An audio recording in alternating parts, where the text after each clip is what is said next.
Today we have a valuable guest among us, Ken Moriyasu. Thank you for joining us. Hello, thank you for having me. Hello, hello.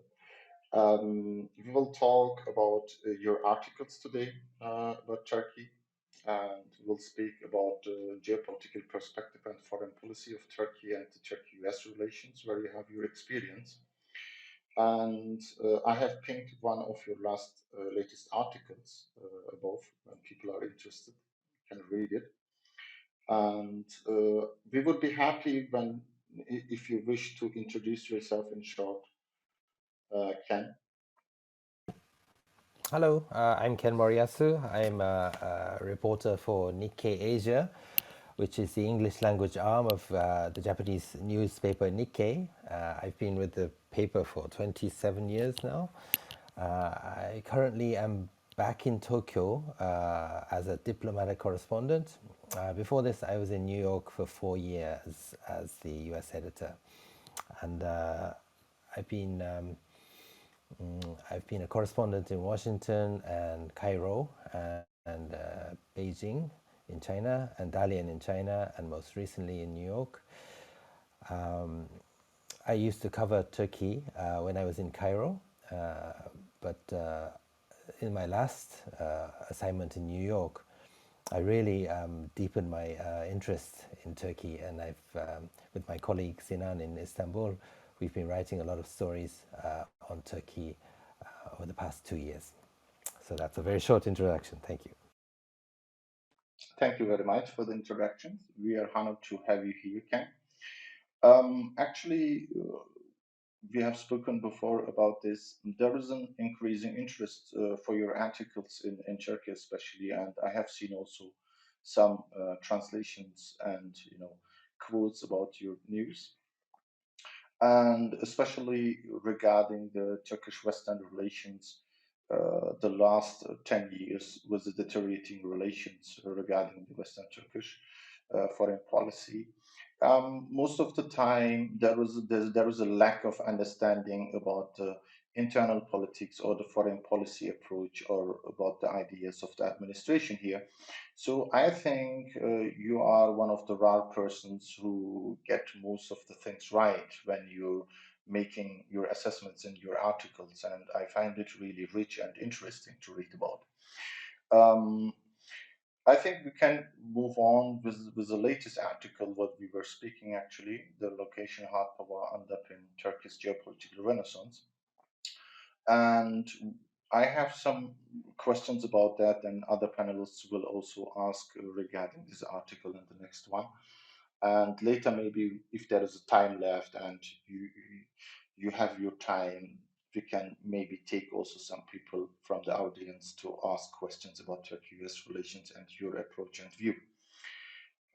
If you are ready, we can start, Ken.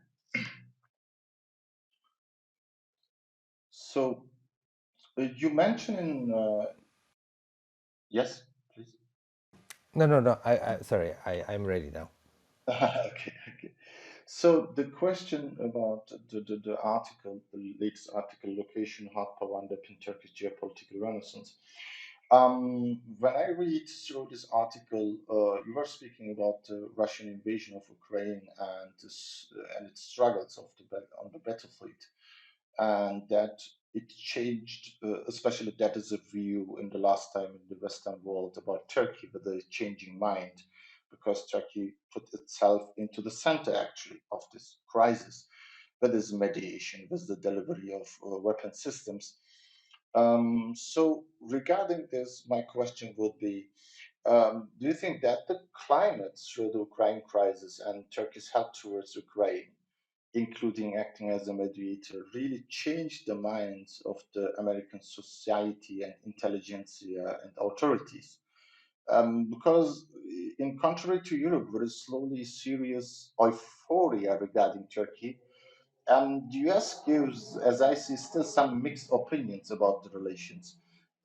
For example, still Biden isn't mentioning anywhere Turkey, and some Senate members campaigning. And the last time, if you have seen for this No Jets to Turkey campaign, are they aware of the importance of Turkey with the Ukraine crisis, or is there a lack of geography or foreign policy understanding in the US generally? What do you think, Ken? Thank you.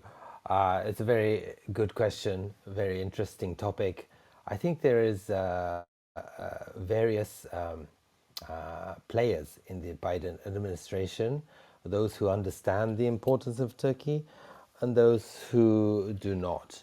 And I think there was a very clear change in the administration stance from around last October, when those players who understand the importance of Turkey really started to take actions that were considerate to Turkey's importance. Of course, there are other elements in the administration, including the president himself, who really don't think that much of Turkey. So there looks to be some mixed messages. But I think there has been, compared to the initial start of the administration, there is a clear change. And that change was driven by the Ukraine build-up. So, according to a source, a Turkish source that I talked to, the Biden administration was really not putting a priority on Turkey. Biden didn't call Erdogan for the longest time. When he finally did call, it was to tell Erdogan that the US is going to designate the Armenia deaths as a genocide. And Biden was not really agreeing to a one-on-one meeting with Erdogan for the longest time. That happened in October in Rome, on the sidelines of the G20. And then in October, Jake Sullivan and Ibrahim Kalin, his counterpart in Turkey, spoke on the phone, and they also spoke the next month on November 19th.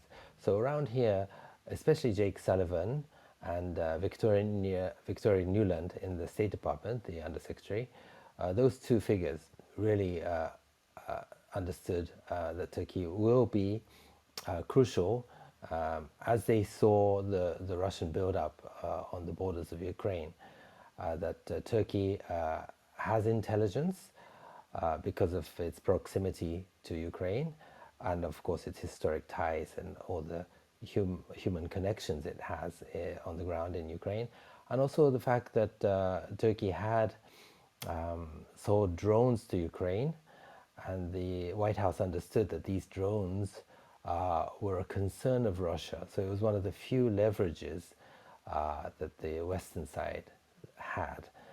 And as proof of that, after the November 19 phone call between Jake Sullivan and Kalin, on December 3rd, Putin and Erdogan spoke on the phone, where Putin complained to Erdogan that the Turkish supplied drones were causing destructive impact on the Donbass, and that Russia didn't want Turkey to sell any more drones to Ukraine. Erdogan didn't answer that, and it seems that Turkey has continued to provide drones to Ukraine. But I think that's around the time when the White House, some people in the White House, recognized that Turkey was important. And the actions taken by the US government have proved that since then. First, the US withdraw its support for the Eastern Mediterranean gas pipeline, saying they no longer support Israel, Cyprus, Greece, building this connection to Europe on environmental reasons. And also, more recently, the White House has sent, well, or more like the State Department has sent a letter to Congress saying that Turkey's request to purchase F-16s should be considered, because Turkey has already paid a significant price for its purchase of the S-400s by being kicked out of the F-35, and that it's more beneficial for the US to have defense cooperation with Turkey than not have cooperation. So that's my long answer. Thank you very much. That was actually detailed insight. When I need to make a follow-up question about that, do you think that this change, what you are describing in the administration, was actually a pressurized change, or it was coming naturally? What do you think? It was directly only connected to Ukraine, or because of the general geographical situation and the crisis all around Turkey? Yeah, I think the Ukraine issue gave ammunition to the people in the administration who want stronger ties with Turkey. Uh, it gave them an occasion to brief important people like the President, the Secretary of State, and the Defense Secretary why Turkey can help, first by offering intelligence of Ukraine and acting as leverage against Russia, but also that gave them an opportunity to talk about the geographical advantages that Turkey has, including control over the Turkish Straits due to the Montreux Convention. I don't think there was any pressure. I think it gave a good opportunity for those people to talk about the importance of Turkey. Okay, I understand. When I move to the next question about the article, you were talking about that in comparison to China and India, especially when we talk about India with the new alliance with the United States, that in contrary to them, that Ankara unexpectedly, actually from the Western point of view, have taken serious steps against Russia in this crisis and helped out Ukraine.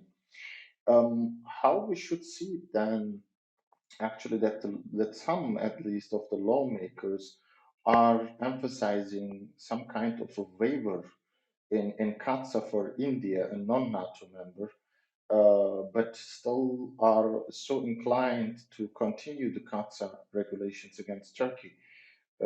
How do you want to describe that? Or do you feel there is also some kind of feeling of change in the near future about that?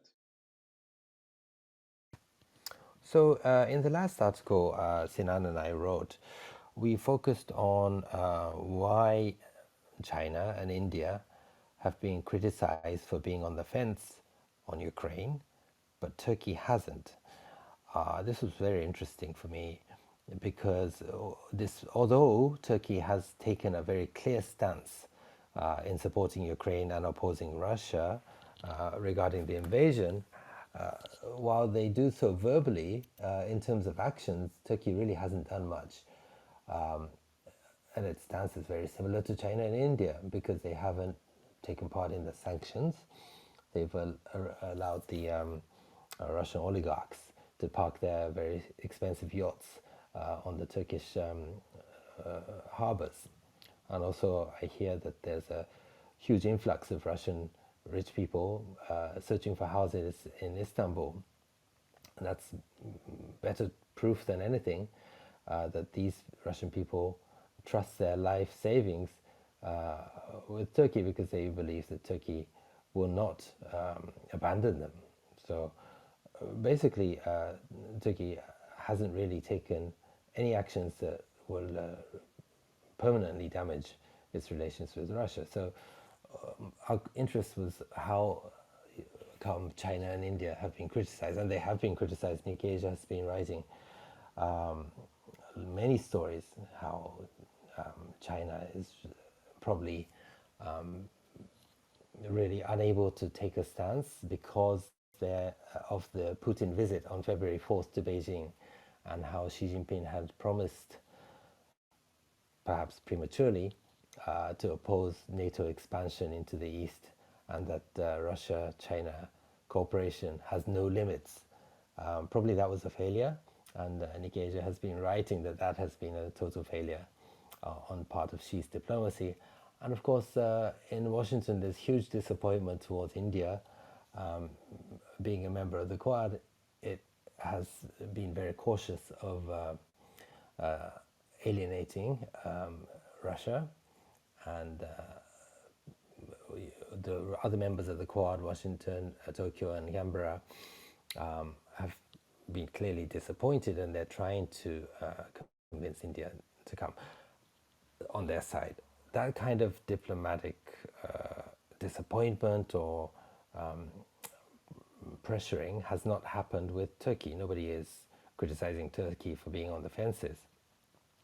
And we were wondering why that is. And that's because, one, I think the Turkish government has been very skillful in its diplomacy. It hasn't, it's been very prudent, very skillful in its messaging. It has been clear cut in its support for Ukraine. And also, people acknowledge the two key leverages that Turkey has. One is its control over the Turkish Strait, and I think Turkey has done the right thing by implementing the Montreux Convention and closing off the Bosphorus and the Dardanelles to belligerent states. And also because of its, the drones have been, not only the drones, but the support, the military support for Ukraine, which has obviously been very effective against Russia. Sinan's latest article talked about how the sinking of the flagship Moskva, the Turkish provided drones may have had a role in that, either by distracting the Moskva's radars by flying nearby just before the attack, or by providing the location of the ship so that the Ukrainian two missiles could hit it directly. So I don't know if that answers your question, but so that's the interest we had in this, why Turkey was not criticized as China and India. So we can call it more than as a question or a brainstorming between you and Sinan to question why there was not such a critique against Turkey. But when we are talking about sitting at the fences, I think there was one or several major differences regarding this. One is, of course, the geography around the Black Sea, and the key over the Dardanelles and Bosphorus Straits, what was closed according to Montreux Convention. The second issue is that Turkey was actually providing since 2014 drones and different weaponry, and there was technological collaborations, so that the Ukrainian leadership on every level was actually during the war, maybe intentionally or not, advertising a lot Turkey, the Turkish stance, and the latest, incident was to close the airspace for Russian planes coming from Syria back. So I think we cannot call, directly that Turkey, has acted like China or India. But I understand where you're coming from. What was the thought process? We cannot compare it with the European nations who took much harsher stance in cutting off many businesses and sanctions, etc. Can I just follow? Can I Yes, just follow please, up on please, that? Right. please. So the one other issue that I really wanted to focus on was whether. So obviously, Russia has suffered diplomatically from this adventure in Ukraine, which looks to be a disaster for Russian national power. Of course, it's a tragedy for Ukraine. China has, I think, exposed its diplomatic failure, and also this has significantly hurt its chances of taking Taiwan by force, because there's so many lessons to take from Russia's failure in Ukraine. And also India has also probably disappointed a lot of its friends. But Turkey has obviously benefited from this. But the big question is, what about the US? Has America strengthened its hand through this Ukraine ordeal? And I have a feeling that people in America feel that this was a pretty good success because there was new unity among NATO, and that it by weakening Russia, weakening China, and well, potentially weakening the next superpower, India, that comparatively the US came out stronger. And I don't think that's the case because if you look at the Middle East, countries like Turkey and especially Israel, who refused to become a co-sponsor of the UN resolution to condemn Russia, despite America's request. So Turkey, Israel, and the UAE and Saudi Arabia, these four countries have not sided with the US. I think these four countries are looking at a more new regional order and putting down their differences and preparing to team up for this new order. Part of the reason is that they don't want Iran to be the new dominant hegemon in the region. They don't believe that the US is going to be the unipolar superpower, and they don't necessarily want a US-China bipolar world. So I think they think that the future is going to be a multipolar world or multipolar region, and they're preparing for that. I think Turkey is also looking at it like that. I think India is looking at it like that too. One of the reasons that India has not clearly come on the side of the US is the often given explanation is that India relies on Russia for 60% of its arms, and that's number one. Number two, India has traditionally had a non-aligned strategic autonomy diplomacy. Those are the often cited reasons, but I think more importantly, number three, India is preparing for a multipolar world, or wants a multipolar world, because if it is a US-China bipolar world, India would have to side with the US, and in that Western alliance, India will probably be number 4 or number 5, following Japan, UK, Australia, and it won't really be a major player. But if it's a multipolar world, India is definitely one of the major players. I think that's the future that India is looking at. So that's another angle that we wanted to explore. So do you mean that actually the mostly framed idea of what is also popular in the last 10, 15, 20 years, that the idea of this new Eurasianist world is still alive, and people get it wrong that the United States, after the Ukraine crisis, got the grip over the world politics, and there is still this danger for United States to maybe to face a collaboration of these countries. Yes, I have been feeling that the Biden administration kind of believes that there is a so-called liberal international order, and the world can be divided between the good guys and the bad guys. And the basic strategy is to expand the good guys. I don't think that's a very viable scenario. I don't think that captures the world's reality. And I think there's definitely going to be a US-led Western world. There's definitely going to be China.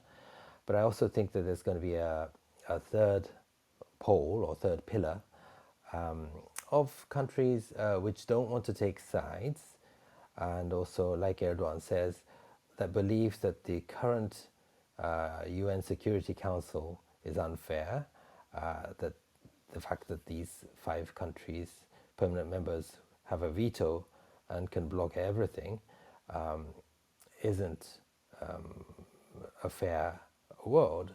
So therefore, they will be pushing for a more an international system that reflects the realities of the world. I think there will be a third pillar, and Turkey, I think, very well could be one of the leaders of that third pillar. Right. Okay, thank you. If you move back to the Turkish-US relations, you were talking or you mentioned before the issue with this letter written by the administration to the complaint of the senators for the delivery of the F-16s for Turkey, and that they have felt some kind of difference in their view, especially of the administration, that they are thinking it is in line of American national interest to give the F-16s. But here, my question would be, is this also a sign that eventually other issues like the F-35 program or the problems arising from the S-400 will be solved in a near future, or maybe to circumvent the CAATSA regulations in any way to move on with Turkey? What do you think about that? I think the Turkish side and the American side have agreed to shelve, I think the word was shelve, the S-400 issue and therefore the F-35 issue. I think they have decided or agreed not to pursue that issue too much, because it's kind of a zero-sum game and there's not really a diplomatic compromise. So I think the idea, the mechanism is to focus on areas that they can agree on. So the F-16 they can agree on. I don't think the F-35 is coming back. Okay, you belong then to a group of people that the F-35 is a closed issue regarding the Turkish-US relations. And they are going step by step solution, like to first address the easier problems and come back to the main issues later, right? Yes, and I also think this is related to Turkey's development of its own fighters and also of its next generation drones. Baykar is talking about this new supersonic next generation drone, which would,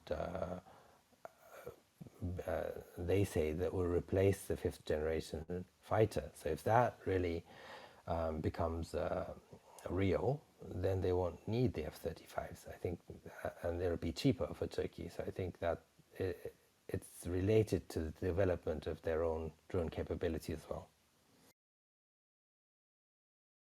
Understand. Thank you very much. Gürkan, you want to join? You have also some questions to Ken. Hi, yeah. Well, welcome, Ken, to our club. I'll introduce myself very briefly to you. My name is Gürkan. I do live between. You may hear it from my accent, between London, Hamburg, and Istanbul. I myself am a data analyst. I used to work for some big banks. Did a couple of technical stuff with distributed ledgers, payment systems, regulatory stuff, but always mostly in the banking industry. And since 2 years, I own a pub. Well, yeah. Wonderful, wonderful. Well, goal achieved, isn't it? So yeah, looking back to getting back to normal work, but well, let's go forward with the next question we do have. So as you know, the United States of America now does reject the EastMed pipeline. So what is your analysis? How do you see that does the US take a neutral stance now, as it had taken previously in Greco-Turkish disputes? So it seems that the United States does not want Turkey bypassed as an energy hub. Well, what's your analysis? How do you see that? Yeah, I think the rejection of the EastMed was a token of friendship towards Turkey, because it wanted its cooperation on the Ukraine issue. I think the White House doesn't see any merit of prioritizing Greece over Turkey. They don't see any strategic merit in that, so that if there is energy cooperation that includes Turkey and Israel and Greece and Cyprus and potentially the UAE and Saudi Arabia, I think the US will back that. I think the Turkey, Israel are looking at providing energy to Europe as an alternative to Russian oil and gas, and they don't want Iran to be the supplier of that. And Israel is very keen on leveraging its new friendship with the UAE and desperately wants to provide UAE energy through pipelines to Europe. I think if Turkey is involved in that, I have a feeling that the White House will support that. All right, perfect.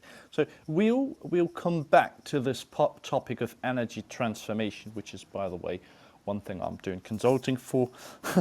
But the energy transformation, which is not only a topic for Turkey, but also for the Federal Republic of Germany, as well as our United Kingdom and the US. I'd like to hear your opinion on that, but we'll come later to that. So now let's go on to question 5. You quote Satoshi, I can't pronounce the name. Ikeuchi. Ikeuchi, a professor of the University of Tokyo, who understands the objection of the United States of America to this project as the importance of Turkey for the United States. Is it really what way when you are around the lawmakers in the US or general feelings, and why do you think that the intelligentsia of Japan, South Korea, European allies such as Germany or our United Kingdom understand the importance of Turkey most of the time more than most of the people in the US? Is it because of the far distance or sometimes deteriorated view towards the Middle East that people confuse Turkey with others in the region by overlooking totally the history? So in a nutshell, I'll put this into Turkish words. Don't they know that we are the Ottoman Empire? I love the question. Right. I think the American political world is very heavily influenced by lobbying groups, and the fact that is that many people from the Greek islands,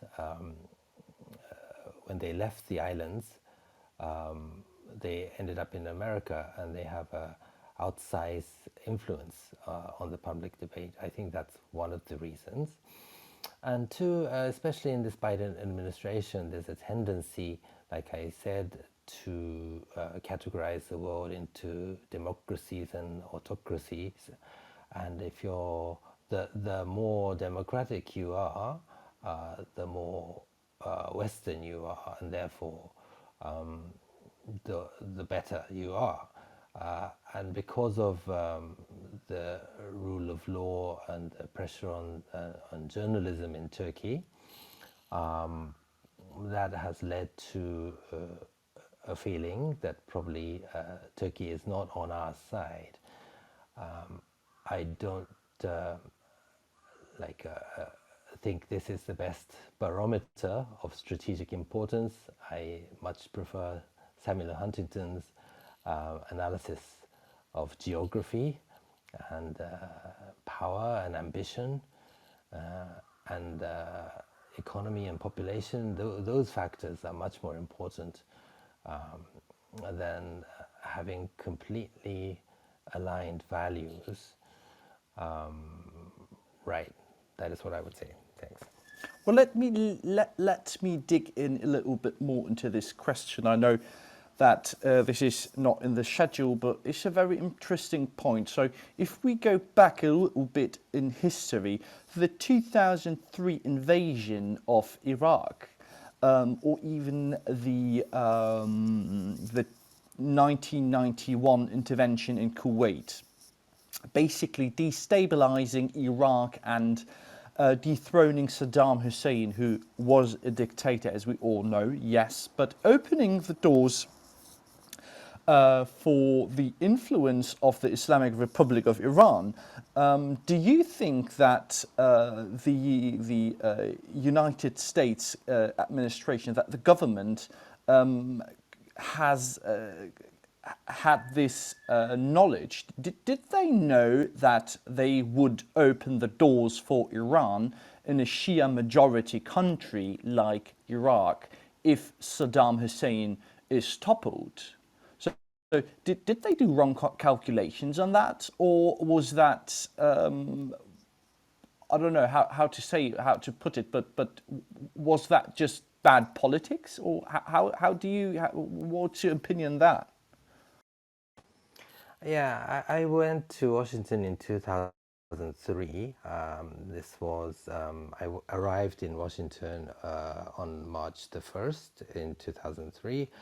And 2 weeks after I arrived, I was told by my company to fly with George W. Bush to the Azores Islands of Portugal, where Bush met with Tony Blair, and Prime Minister Aznar from Spain, where they talked, and they came out into a US military base aircraft hangar and had a press conference, and they said they will give Saddam Hussein and his two sons 48 hours to leave the country, an ultimatum,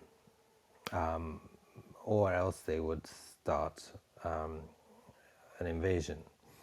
And it happened that before the 48 hours was over, there was intelligence that Saddam's two sons, I think, were in a building, so they started bombing the building. They failed to get the sons, but that's how the Iraq War of 2003 started.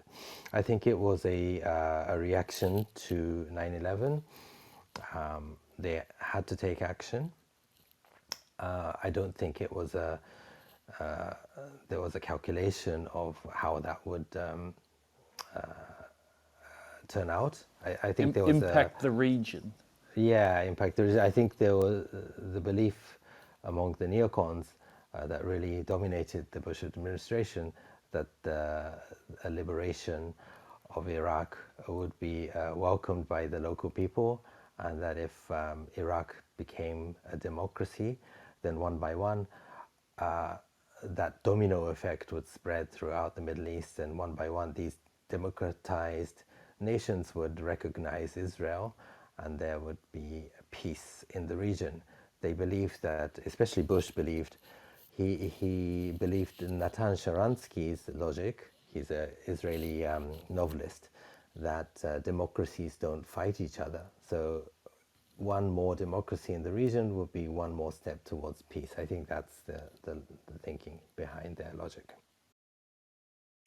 So we're looking at a colossal miscalculation of the US government. Is that what you're saying? So I have I've been really interested in why the Iraq War happened and where it all started. And to answer your question, yes, there has been a miscalculation, but going back to the roots of what happened, if you reverse engineer the chain of events, it's very interesting. I think you ask why did Bush decide to go into Iraq, and that was a retaliation to 9/11. Why did 9/11 happen? Because Osama bin Laden was unhappy that there were US military bases on the Holy Land of Saudi Arabia. And then you ask, why were there US bases in Saudi Arabia? And that was to enforce a no-fly zone over Iraq. Why did they need to put a no-fly zone over Iraq? Because of the previous 1991 Gulf War, when Saddam Hussein invaded Kuwait, and Bush's father pushed back Hussein. As a result, the UN imposed a no-fly zone over Iraq. So then you ask the question, why did Saddam Hussein invade Kuwait? And then this is very interesting, but when Saddam Hussein was found in Tikrit and he was interrogated by the Americans, the interrogator asked Hussein, why did you invade Kuwait in 91? And Saddam Hussein answered, this is all on the internet, Hussein answered that the Kuwaiti rulers were very arrogant. They were digging oil from underneath the border area, stealing Iraqi oil. So he sent, Saddam Hussein sent his foreign minister, Tariq Aziz, to Kuwait to complain. And the emir of Kuwait told Aziz that go back to Saddam Hussein, tell them we're not stopping what we're doing. We're going to make Iraq so poor that every Iraqi woman is a $10 prostitute. So Hussein heard that and he couldn't tolerate the insult. And that's why he decided to invade Kuwait. I don't think that's very well known, but a careless statement by a Kuwaiti leader triggered all of this. So I thought that was interesting. I'm done speaking. Thank you very much. I mean, we can Gürkan, if talk you about. allow me, can I jump in? Well, let's continue. If you want to, let's continue, and that I think is very interesting. Yeah, just regarding Syria, I wanted to jump in. But if you want to follow with the Iraqi question, you can move. I mean, we're already almost 45 minutes into the program. I don't want to. I mean, we can talk about this all night. I think Iraq is a very, very interesting topic especially because Iraq is such an important country for Turkey as well. Iraq is our biggest trading partner. Iraq does has the potential, if there was freedom in Iraq and peace in Iraq, Iraq has the potential to be one of the leading economies in the world. It has a rich neighbor to the south. It has a population of, I think, 45 million at the moment. It borders Turkey. So I think of Iraq and Turkey as Poland and Germany, or as France and Germany. So there is potential, and it's a waste if I see my Iraqi neighbours when I'm in Turkey, because I have a lot of Iraqi neighbours. Yes, they're very well situated. That's why they have that's why they have a second home in Turkey. But they're such sweet people, and they really don't deserve this political turmoil, this constant threat of their life when they just try to get on with their life. I mean, nobody would deserve that, but I do have the touching point, hence I think it's very interesting. But yeah, Harun, go on, please. Well, thank you, Gürkan.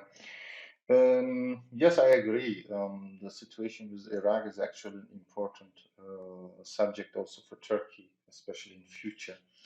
It is sad to see what happened with the situation over there and the American intervention, but it is of course a long subject that we need to focus more, especially when we have Ken here, about the Turkish-US relations.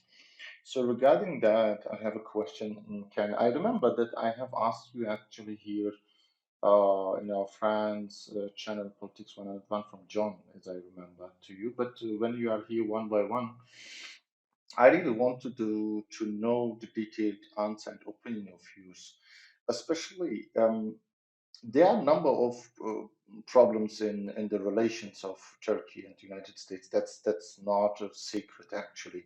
There are many issues regarding what we have spoken about, the S-400 and the F-35 issue, the orders of F-16 and the East Med, and many other topics. But I think all of these problems can be solved between Turkey and United States in future easily, actually.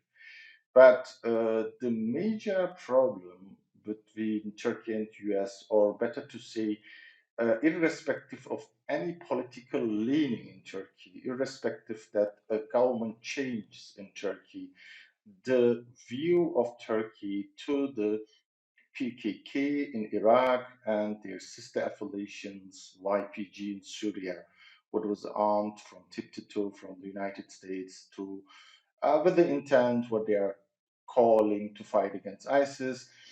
And later changed the name into the so-called Syrian Democratic Forces. So I'm reading many articles and analyses about it in the US, and I think most of the lawmakers or the analysts are missing that this thing is actually not a thing of a government or Erdogan. This is something like we call in Turkey our Armageddon and Red Line. How do you see this problem can be solved between these two nations?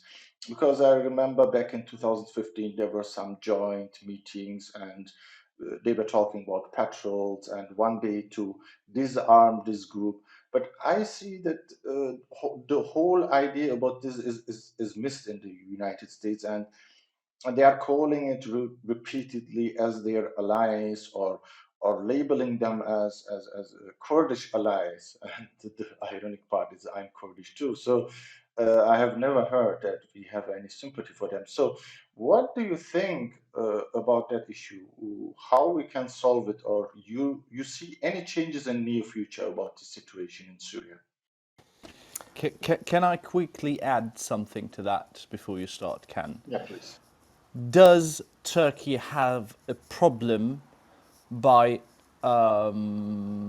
to just to show itself, to propagate itself and its stance, its views on the political agenda in the area? So is it a Turkish communication problem that we can't tell our allies what our problem is, or is there an anti-Turkish sentiment within certain political groups in the United States? Yeah, this is a battle that Turkey could never win. It is a communication issue, but I think labeling a minority as a terrorist group never works. It never works. Americans just don't buy into that, and I think like the S-400, this PKK, YKK, YPJ, sorry, issue has been shelved between the two countries. I think whatever is going to take place is going to take place very quietly. I don't see the US side embracing the Turkish stance now or next year or in the 10 years. It will never happen. It's like the comparison might not be good, but when the Chinese government talks about the Uyghurs as terrorists, the world doesn't understand that, and I think there's a similar trait here. So I think it's a very difficult narrative to sell to Washington.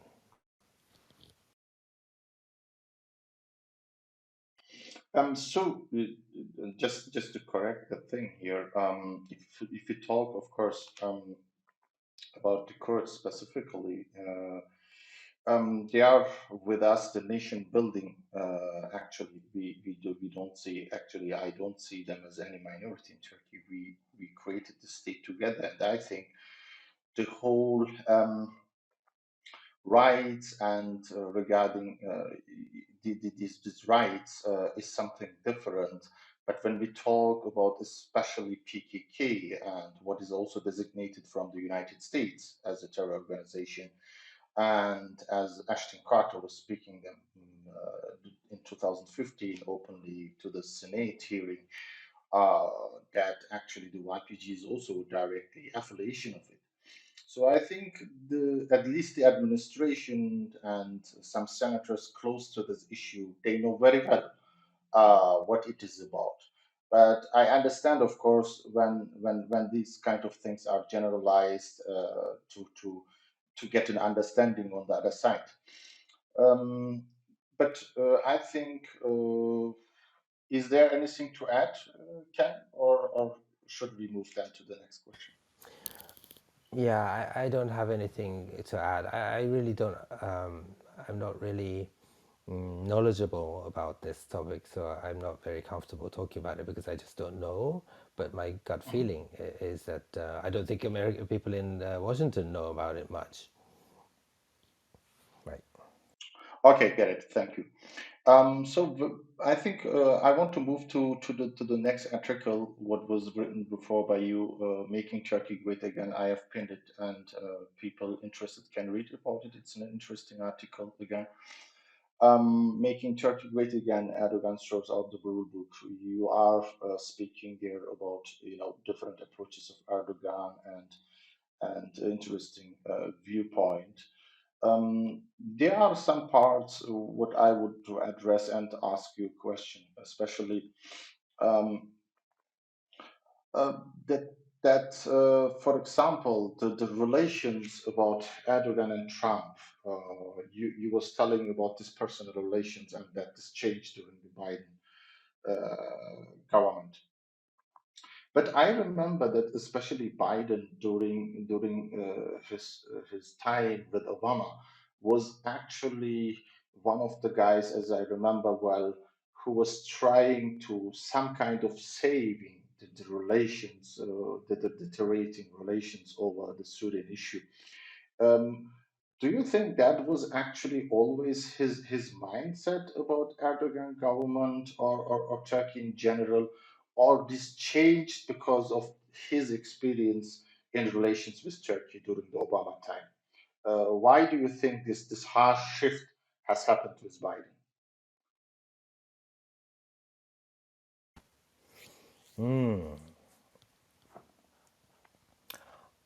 I really don't know what Biden's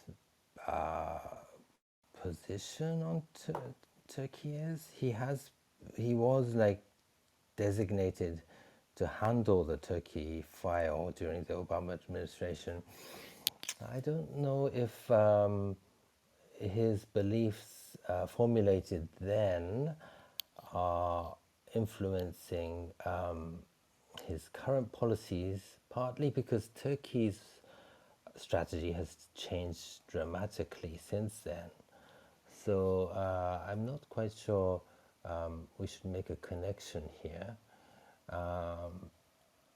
But I do think that Biden right now does not share the views of Jake Sullivan and Victoria Nuland on the importance of Turkey yet. And that was clear, I think, by Biden's rejection of trying to of meeting Erdogan on the sidelines of the UN. So this story begins, the scene begins in September last year in New York. Erdogan flew over to New York for the UN General Assembly and hoped for a meeting with Biden on the sidelines, but Biden said he had to go back to Washington to the White House for the Quad Leaders Summit. So Biden didn't say yes to a meeting with with Erdogan, and Erdogan was very unhappy with that. So he went on TV on CBS and said, "We're considering buying another batch of S-400s." So that really didn't help the bilateral relations.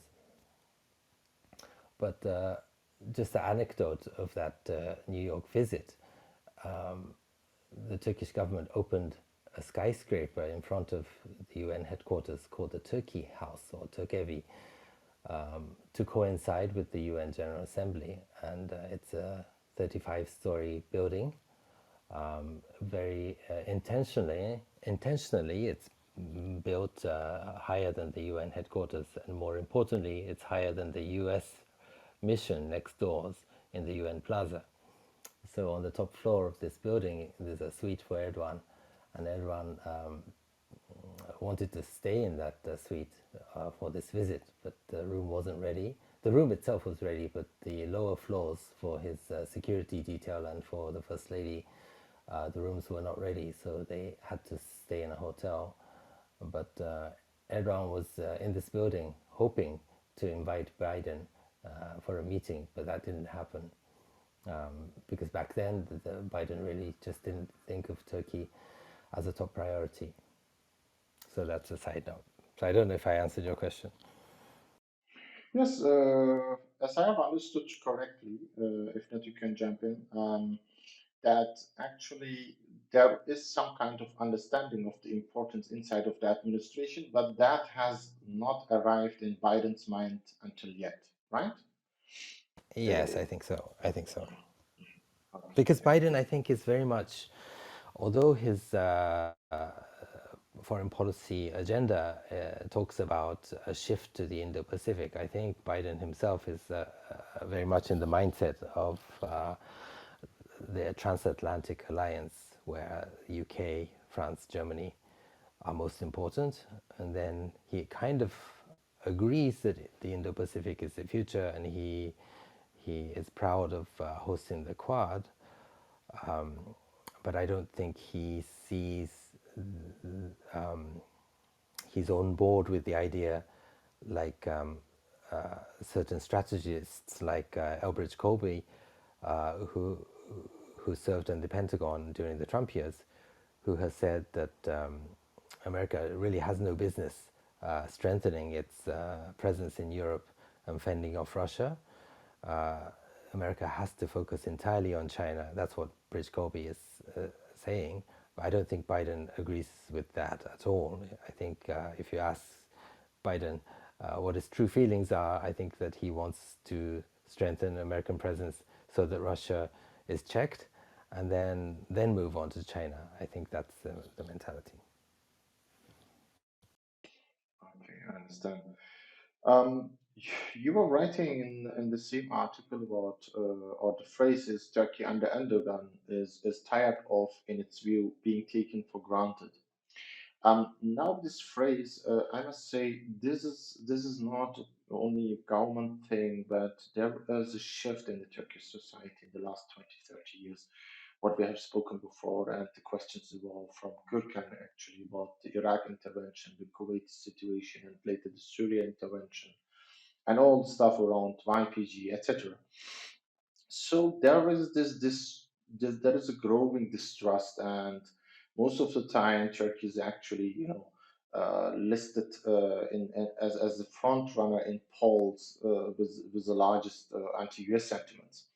So is there any self-reflection also in Washington among the lawmakers or the administration, that because most of the time we know our problems or failures or shortcomings, but is there any real critique how we have arrived, or how it was possible to one of the most, let's say, Western friendly country shifted towards a different idea and such hostile views in the society, uh, you know, going from one political end to another. Are they aware about that? Is that spoken in the United States? And is there any effort apart from Biden, from the intelligentsia, that maybe they should focus more on social, economic, or military relations to come over these problems? Or do you think that the idea of Turkey should be kicked off NATO will prevail and win at the end of the day? Are you asking if the view in Washington that Turkey should be kicked out of NATO will prevail? Yeah, my question was actually the changing mindset in the Turkish society towards the United States, because you was telling that Turkey under Erdogan is tired of, in its view, being taken for granted. That's something what the administration here sees when they looked towards Europe or United States. But that is also widespread thought process in the Turkish society, and has grown over the last 20, 30 years because of the disputes with the United States.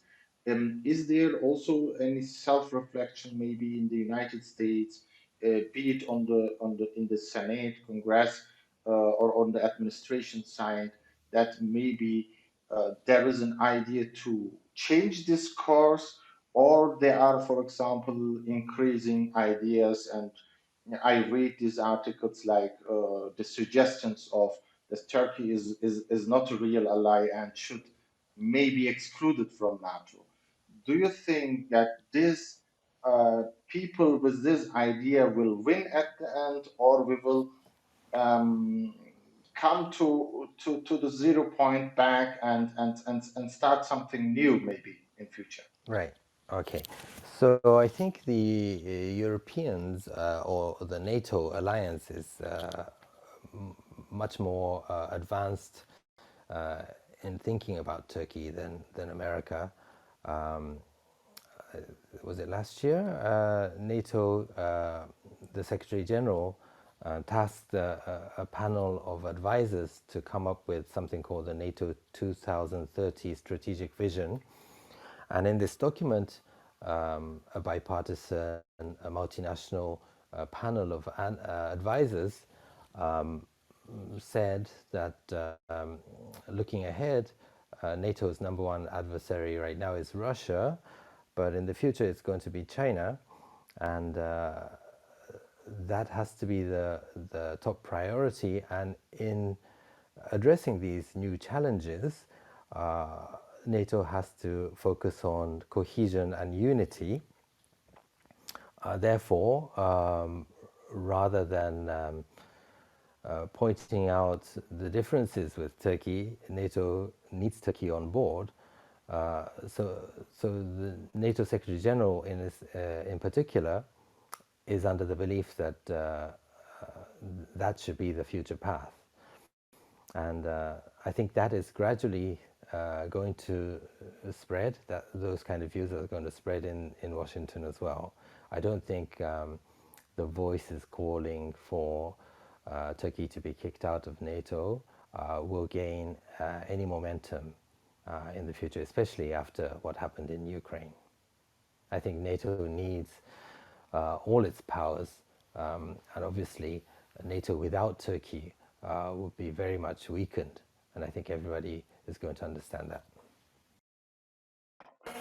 So you mean then that the idea or view of Biden only we can see as an individual idea, but that will not overcome the general idea and consensus in the United States and generally in NATO that actually after the Ukraine crisis, the Turkey's importance is rising and they will do all of their efforts to to get Turkey inside of the NATO pact, right?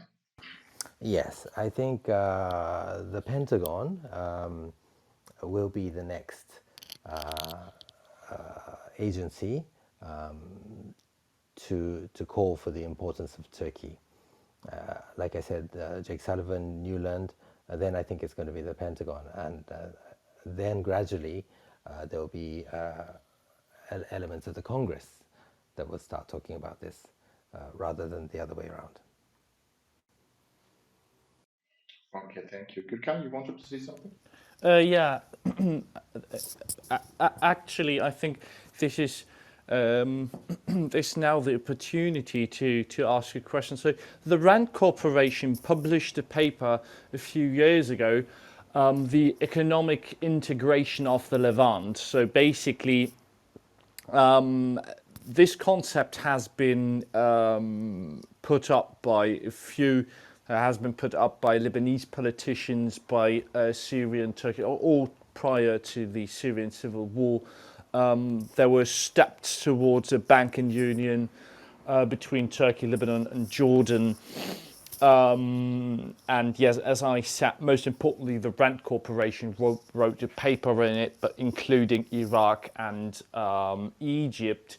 Do you think that the United States would support a single market? So let's say something like a Middle Eastern European Union. What would be the stance of the United States? Do you think that Washington would like to see something like that? Two things. I think America doesn't care. Number two, I think what Israel says or Israel's stance on this will be very influential. And the inclusion of Lebanon might make it difficult, but if that cooperation is Israel, Turkey, Jordan, Iraq, Egypt, I think Israel will be on board. So I think that may depend on Israel's relationship with Lebanon. So, speaking about all of the Middle East, don't you think that the United would favour another market for its goods? So, I mean, if I look at the perspective, I kind of adapt the perspective of the Rand Corporation, which says, okay, this is a single market, is beneficial for the US because it's a potential export market for US goods, but more for US services. So, peace is good for business. That was always my view on it. But if you, so regards that, do you think that, so it would be more, the focus would be more on security politics rather than economic politics? Do I get that right? I think the big direction is less engagement with the Middle East and a shift to the Indo-Pacific. I think that's the focus of the administration. If there are people in the administration that call for this opportunity in the Middle East, I don't know how the White House would react, but I don't think it'll be a major policy for them, or that they will spend any political capital opposing it either. So I don't know. I haven't been following the issue, but my gut feeling is that I don't think it would take up much of Biden's time. Regarding this topic, I would come back to it later when we talk about a little bit about Japan, China, and the ASEAN relations and the Silk Road. But for now, I'd like to give the mic to Harun, who will continue with the next question. Gürkan, I think I have the last questions. Then I think we can take some questions from the audience and take them up. Again, Ken, when I read your articles, if I'm mistaken, you can correct me in that. I feel the sense that you have the view that in the coming years, that Turkey will have some kind of more self-independent foreign policy, and what some people are calling a new regional power who is shaping some kind of the political spectrum in the world, and especially in its region.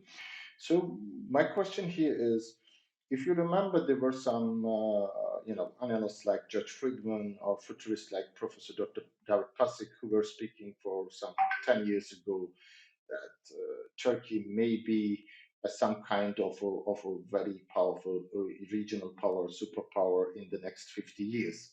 And especially Friedman was talking about Poland and Turkey in that regard, that they are new rising players in foreign policy in the next future decades.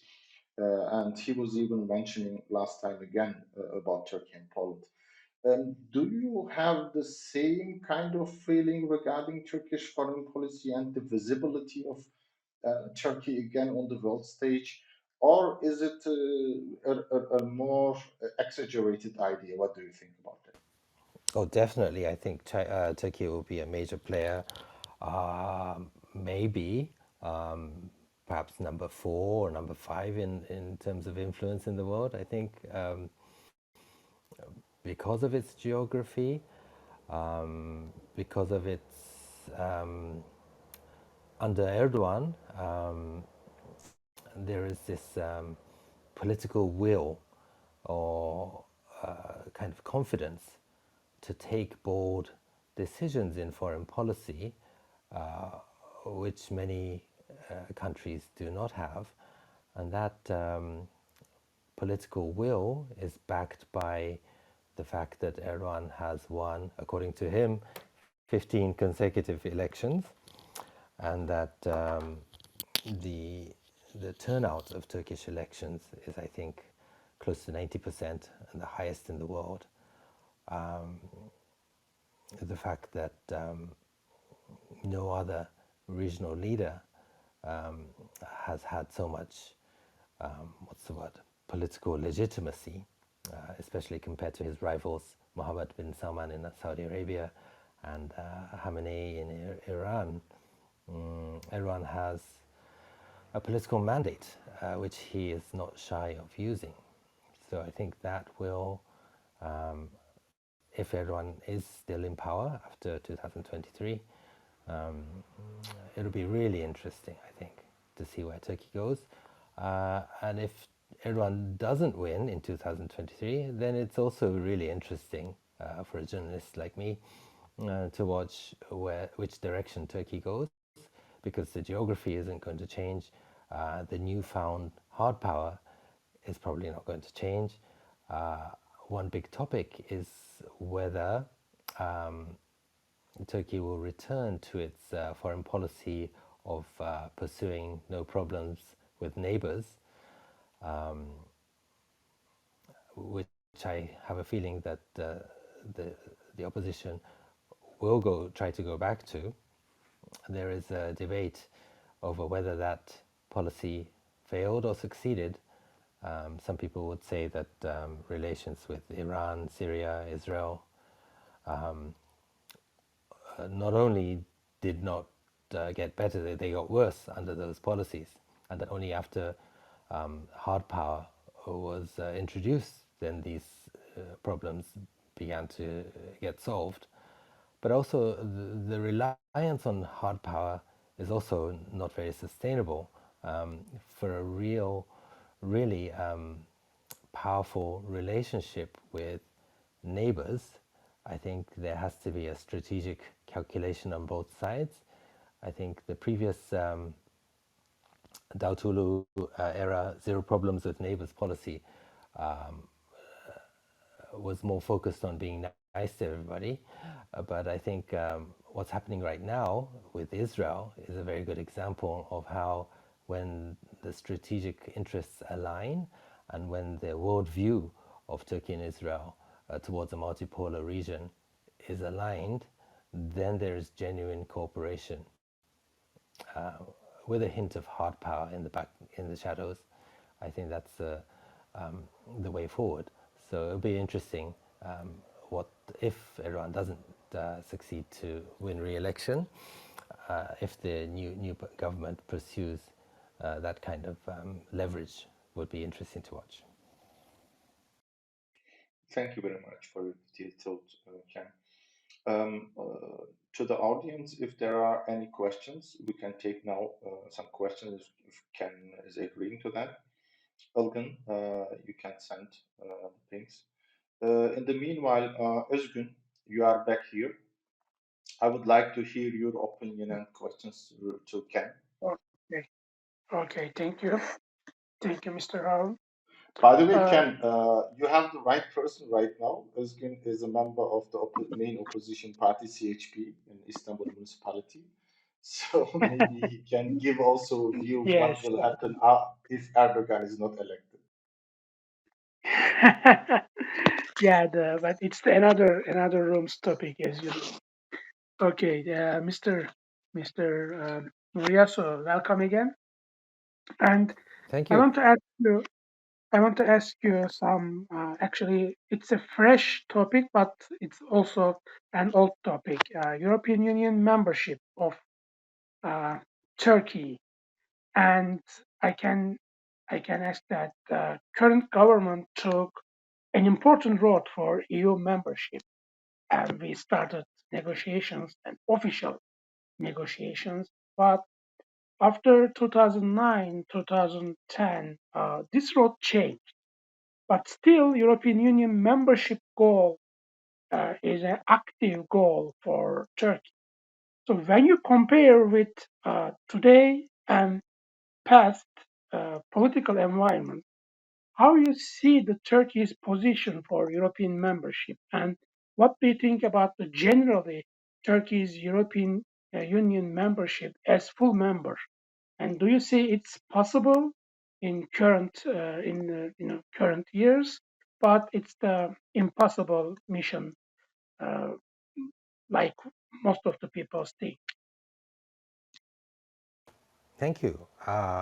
In conclusion, I don't think Turkey will pursue the EU path very much, just because the situation surrounding Turkey has changed so much. If Turkey was to join the EU, it will be member number 28 at the very end of the queue. I don't think that will satisfy Turkey very much. But at the same time, Turkey has always been a four-way balancing mechanism, according to Richardson. So they have Europe to the west, the Eurasian, Central Asian friends to the east, the Islamic world to the south, and Russia to the north. And the strength of Turkey is that whenever they feel pressure from one direction, they move towards the other direction, and there will always be alternative friends. So initially, after the EU path was failed to proceed, Erdogan's gut instinct was to move south towards the Islamic world and to say we don't need to be members of the EU. We would be the leader of the Muslim world. That didn't go very well, but now they have other options. First, with the Turkic world towards Central Asia, also the Black Sea neighbors. That has been highlighted through the Ukraine war. Turkey is a very important player, and I think this will strengthen its ties with Romania, Moldova, and Georgia. But also it has a very strong relations with the Balkan states, so it has many options. I don't see Turkey bending over backwards to join the EU at all. Thank you very much. Thank you. Another question related about your article. Then you write about the attempt coup in Turkey, and that Putin used that moment to advertise itself against the US and pushed S-400 sale. Because people would blame the US for the coup through the fact that the perpetrator sits in Pennsylvania. But are the Americans aware about the fact that the Gulenists are blamed for the coup, irrespective of their political leanings and parties in Turkey? That this accusation against that group is not only aimed because of the coup attempt, but comes from years of experience with them. And the distrust after the downing of the Russian jet, the removal of Patriot batteries after that, support for YPG in Syria, and block for sales of Patriot missiles. The coup attempt was just the last incident in a long timetable of the US-Turkey tensions. What do you think? I don't know what the thinking in Washington is towards the Gulen movement. I don't. There might be a lack of understanding of the true nature. I don't think lawmakers have a strong view of whether that movement was behind the coup or not. I think they just don't know. Just one thing on Putin's very interesting move to extend a hand to Erdogan after the coup. My belief is that after this Ukraine war is over, Erdogan will extend a hand to Putin before anybody else, and to pay back his debt, so that Turkey and Russia will, or almost like Erdogan and Putin will be on the same level. I think that will shock America, but I have a feeling that that's the kind of thinking that Erdogan has in mind. Thank you. New friends Okay. joined. Mustafa, welcome. Welcome. I have the Mustafa? last question. Is it possible, Yes, then move Mr. on Bo? and then we go to the others. Okay. Okay. The last question from my side. Do you have any more insight about the problem of the S-400 problem between US and Turkey? There are many theories uh, circulating since years, ranging from moving the S-400 to the Incirlik base or a friendly country. Some suggest the same solutions like for Greece, who moved the S-300 of Cyprus into storage for long. What do you think in the mind of the US administration and Pentagon? Because Turkey repeats again and again that it is bought and such a solution for a full removal isn't possible. Are they giving any signs in the US for a practical solution? I think this comes down to Erdogan's calculation, and I think Erdogan will be watching how the war in Ukraine ends, and how strong a position Putin will be, and he will use the S-400s. What he does with the S-400s will depend on how he wants to use that as leverage with Putin, I think. I don't think the Americans have a very strong view of trying to pressure Erdogan to do this or that, because they know that it's kind of a zero-sum game, and it risks damaging relations with Turkey at this crucial time more than gaining anything. The atmosphere in Congress, I think, has drastically changed in favor of Turkey since the Ukraine war started. So I don't think there's an urge to force Turkey to settle the S-400 issue at this time. Thank you very much. That's all from my questions. Thank you. Alparslan, are you here?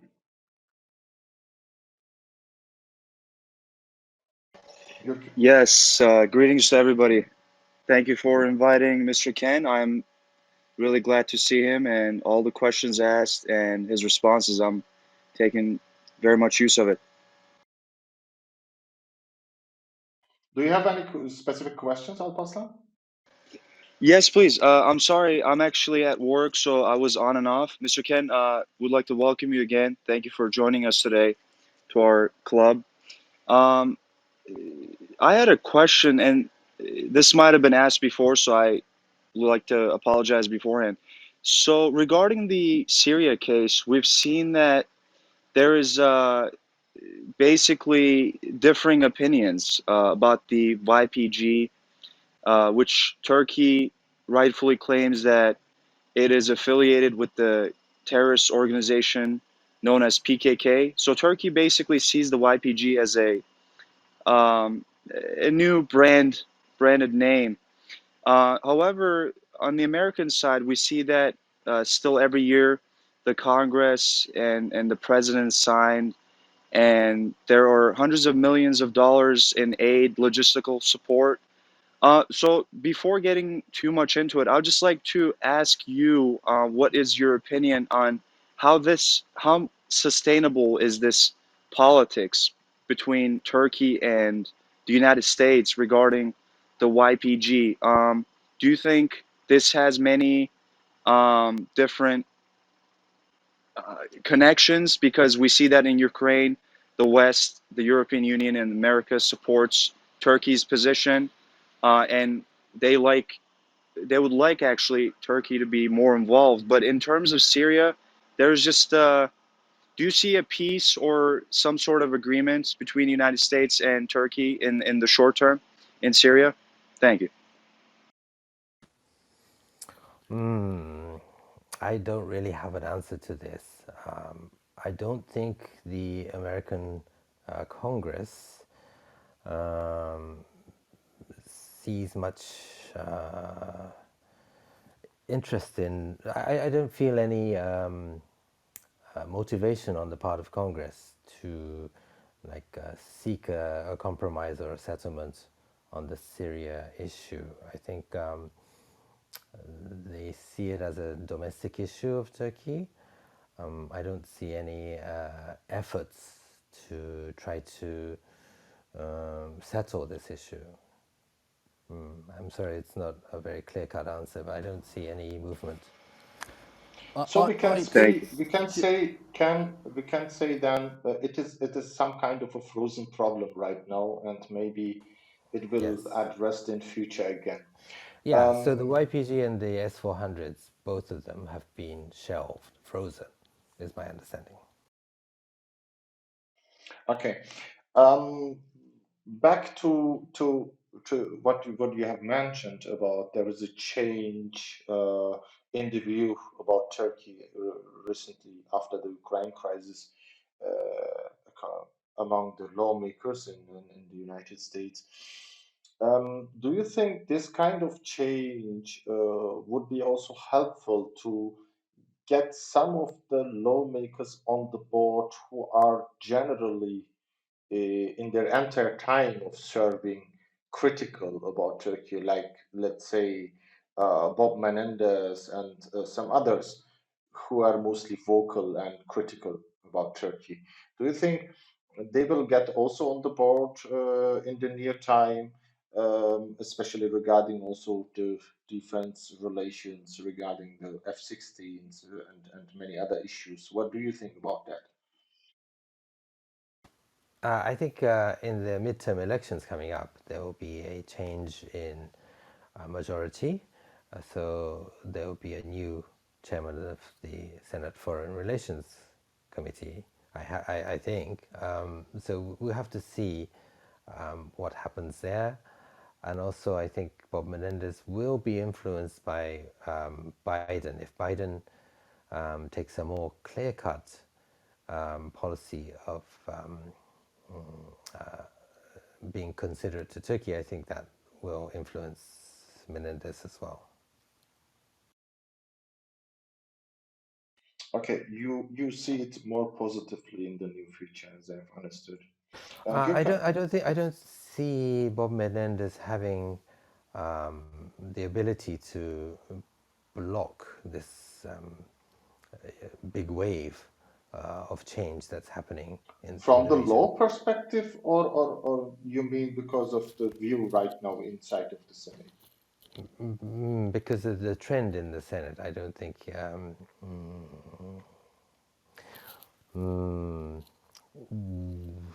we'll see. I think. Are you talking about like the sanctions on Turkey, the cuts of sanctions, or the sales of the F-16? I mean, if the White House I really think the used its first weight, issue is about the F-16s. I think that's more right, important right now for right, Turkey.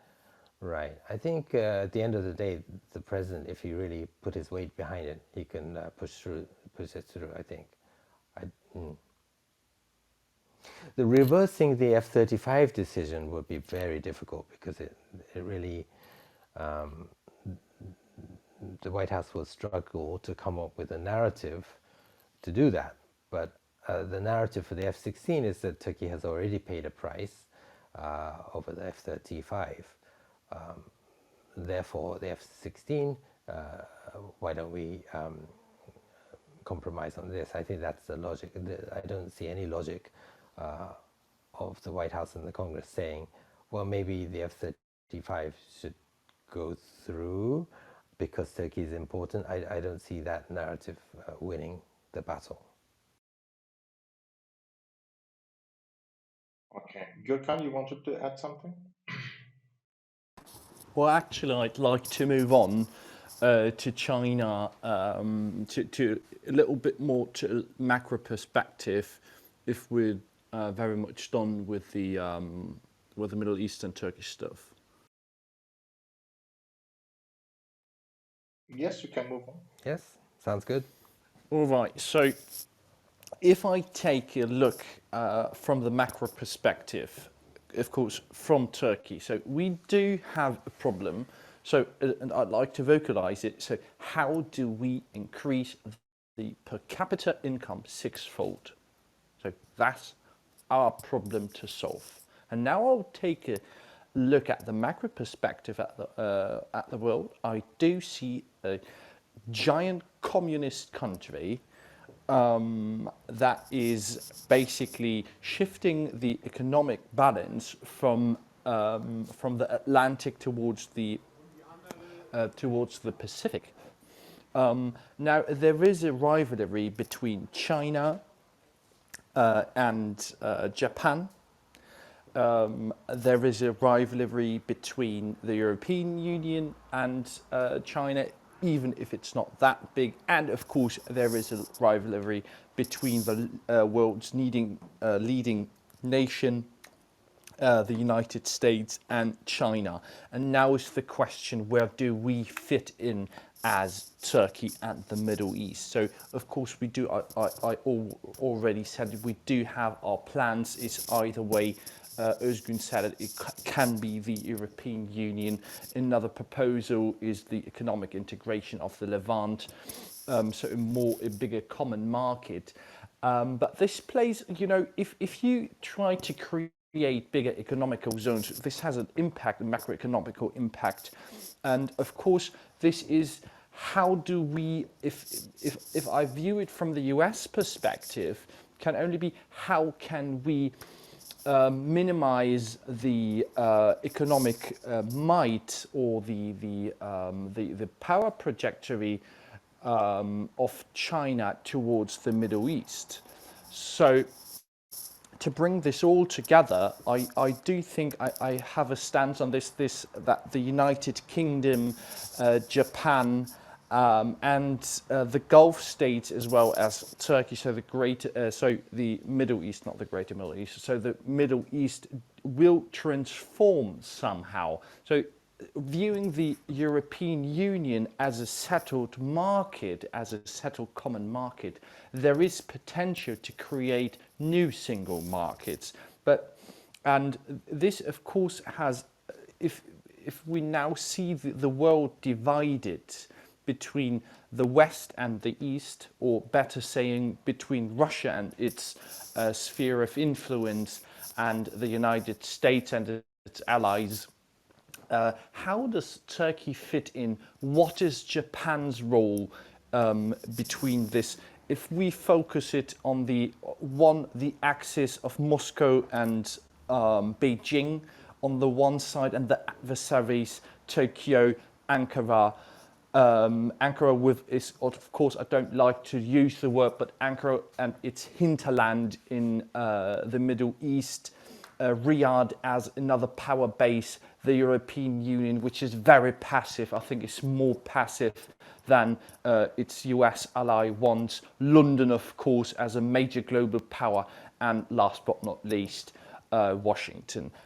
How do you see this all coming together? So what is the world's leading economic nation, the US, going to do in order to keep its influence?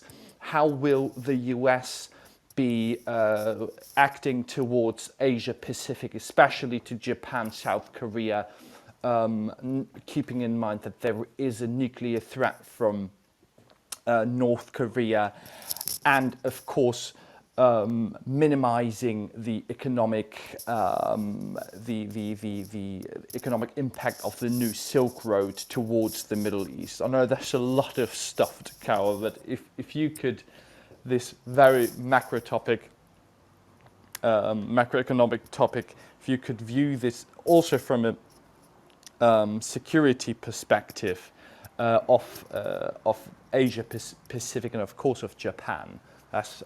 I'm very interested in that.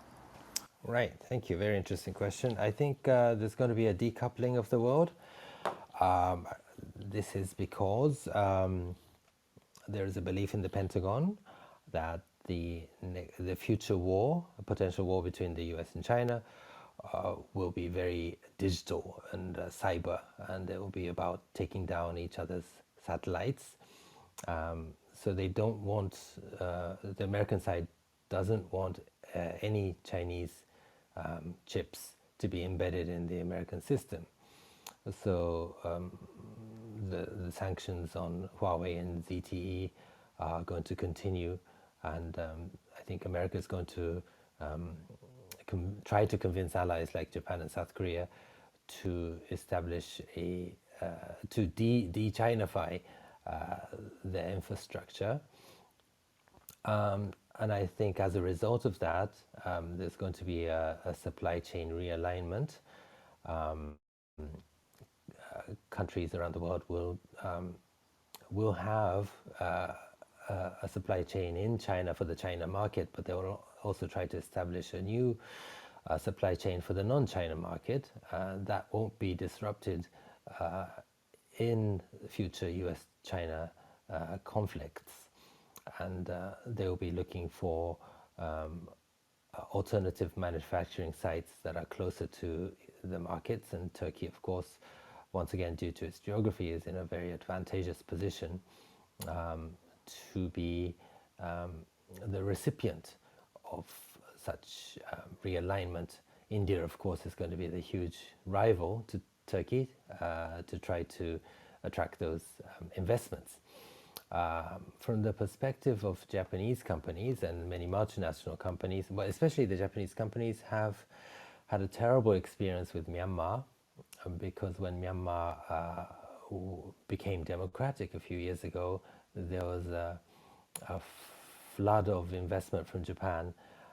Those companies that needed a China plus one strategy, like an alternative site in addition to China, they were noticing that the wages in Vietnam and Thailand were going up, so they looked at Myanmar as a new frontier. But all of those investments have now failed, and they're having to shut down those operations. Also, these companies have had trouble with their investments in Russia because partly because Russia was considered also a new frontier, untapped frontier for Japanese companies. Also because of the possible warming of diplomatic relations between Japan and Russia. There was an encouragement, especially under the Abe administration, to invest in Russia. So there was some investment into Russia. Those have all gone down the drain. So looking forward, whether this investment heads to Turkey and whether that would help Turkey's economy, the per capita GDP sixfold, that would depend on one, political stability. If Erdogan wins again in 2023, that would be a good sign for investors. If he loses, whether there will be a peaceful transition of power will also be very important. If there is any sign of an unsmooth handover, then no investment is going to go to Turkey. And also, lastly, as a lesson from the Ukraine war, I think if Turkey has any military adventurism, especially, I guess, with Syria or its neighbors, to try to conduct too many military operations that would put it at odds with Washington, then I think that would be terrible for investment as well. Thank you. Well, thank you very much. I think we can move on to the next question to Mr. Arabi, if he's here. Cheers. There you go. Please, I'd like to say this. Please, a straightforward question. There you go. Sure, thank you. Thank you, Gürkan. Hi, Ken. So I have actually two questions. I'm not sure these topics are already covered. I was off for a while in the room. But China is planning a replacement of a SWIFT system, right? The payment system. Okay. So what can countries like Turkey or our upcoming countries, can they take advantage of it? Is it better to join such new payment system, or is it better for Turkey to come up with its own? So how do you see that? And the second thing is with respect to defense industry in Turkey.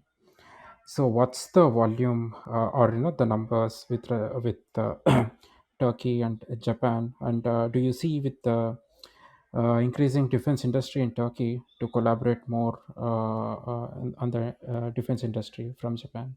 Thanks. Yeah, on the payment system, I don't think Turkey has the power and capacity to create its own payment system, and to I think that's a little too ambitious, and I don't see much merit in that. Whether to join the Chinese payment system, I think Turkey very strategically will be watching whether that becomes a dominant trend, and if it does become a dominant trend, I think it will have no hesitation to jump on it, but I don't think that's going to be the trend. On the second point, we will see. Every country in the world is watching this Ukraine war with interest from a military standpoint. The belief, I think, was that Turkey's drones had huge success in Azerbaijan-Armenia war, but perhaps they wouldn't be so effective against Russian air defense systems, and that wasn't the case. It was very, very effective. So I think that's going to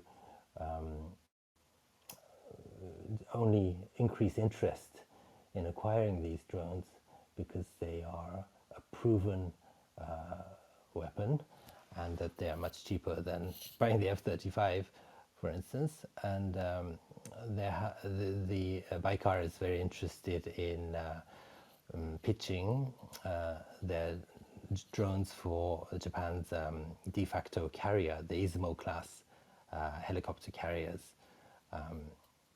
These drones are, especially the future drones that can take off from short decks, will be perfect for the Japanese de facto carriers, the company says. But they haven't made the initial pitch, according to our knowledge. Whether the Japanese side will say yes to that is dependent on the legal discussions within Japan over acquiring offensive weapons. As you know, all Japan's weapons are restricted by the constitution to be aimed for the self-defense of Japan. I think there could be an argument following the Ukrainian war that drones are effective in defending a country against aggressors. So maybe that would, those discussions might go forward. It'd be interesting to see. Oh, thank you Thanks, very Ken. much. Well, Ken, let's talk a little bit about Japan then. Japanese-Turkish relations in regards to another very important topic. So I do think, actually, I'd like to introduce a little bit to this topic. So there's going to be, as you rightly pointed out, the big changes in the world in the 2022 world will be supply chain shortenings, very important. Then we go into some kind of decoupled world. We do have the issue of payments, which is another big topic, and payment security, digital security. But there is also a very important another, and I think this is one of the most important, it is the energy transformation. That's a topic we're talking in regards to the reduction of carbon dioxide emissions. We're talking about this since at least 20 years. Regards the proposed nuclear power plant in Sinop, which obviously failed because the cost arose from, I think, $22 billion to $44 billion, and the Japanese consortium pulled out of the deal.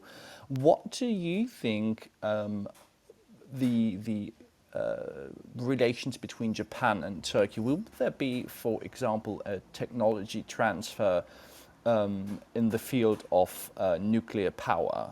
Or is there an interest by Japanese companies to invest into the energy infrastructure of Turkey? So just in a more general sense, I think Japan, I personally believe that Japan and Turkey really have benefits for collaborating in the future.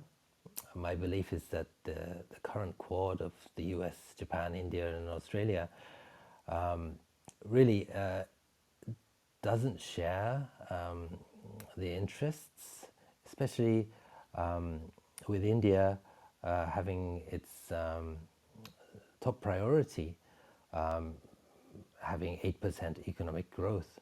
And if that's the number one goal of India, then it doesn't really make sense to burn ties with China.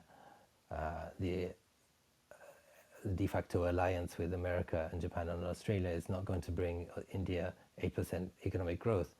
So there, I think the Quad really doesn't have much of a future.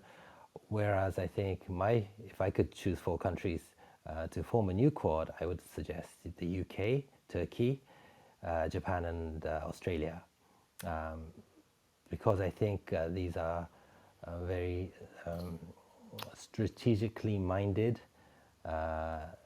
tier 2 countries, not the superpowers of the world, but in a position to have influence. There's always the possibility that the US next administration will be inward looking, less focused on the Indo-Pacific, and focusing really on domestic issues, not wanting to be the world's policeman, in which case these 4 countries would benefit from sticking together and perhaps pursuing a reform of the United Nations Security Council, so that there is a more a just and fair way to decide things. In that context, if Turkey and Japan become part of such a quartet, I think there will be a lot of appetite in Japan to share technology with Turkey. And I think if the strategic interests are there, then the economic deals will follow. I'm sorry that it's not a very expertise. I don't have much expertise in the nuclear world. No, that's totally fine. It's a very interesting conversation we're getting into. I mean, the Turkey-China relations are not the warmest. We all know that. Besides that, Turkey and China do not have the biggest trade volume either. Do you think that it is that Turkey has to burn its ties with China in order to get closer relations with Japan, attract more investment? I mean, especially looking at Japan, Taiwan on the one side, and on the other side, the adversary side, China, which claims Taiwan as its rightful territory and in fact threatens Taiwan with invasion. So I think from Japan's perspective, Turkey is a very comfortable partner to team up with vis-a-vis China because of the Uyghur issue. China will forever have suspicions that Turkey would one day unite with the Central Asian Turkic countries and become a major Eurasian power, and at that stage will try to pressure China in taking more Uyghur-friendly policies. So from Japan's perspective, Turkey and China will always have that tension. Therefore, Japan is not worried that Turkey will, or more like China will fully embrace Turkey, which makes Turkey a very, very comfortable partner for Japan. So you don't really see a precondition for closer economic cooperation. All right. No. Yeah. Well, thank you very much, Ken, for joining us tonight. It has almost been 2 hours. It was a good conversation. I very much enjoyed it. I'd like to give the last word to Harun. And just a quick one, Ken. You, Harun, and me will have a debrief room after this if you have 15 minutes to spare. Thank you very much. Harun, go on. Thank you. Thank you very much, Ken, for joining us. It was a really fruitful conversation. We have learned a lot from your experience. I hope we can make maybe in future another debate when there are some new incidents. Thank you for joining. To all our friends in the channel, you can give a follow to our channel. Tomorrow there is our guest, the retired General Ben Hatches, the former European commander of U.S. Army. We will speak with him also about Turkey, U.S. and NATO relations. Everyone is welcome. And give also follow, especially to Ken and Sinan's writings and essences. Follow Nikkei Asia. They are writing really important stuff, and I believe, especially in a time where there is a lack of understanding about Turkey and Turkish foreign policy, our friends Ken and Sinan making a great job. You can read and follow them over Twitter and about their analysis in Nikkei Asia and elsewhere. And is there any ending comments from our friends here? Okay. Ken, again, thank you very much. Gürkan, I think we can end Yes. the conversation. All right. So thank you everyone for joining. This was Turkey Foreign Policy on Turkish Renaissance with Ken Moriyasu. I'm Gürkan Gürel. I was your host. Have a nice evening. Thank you very much.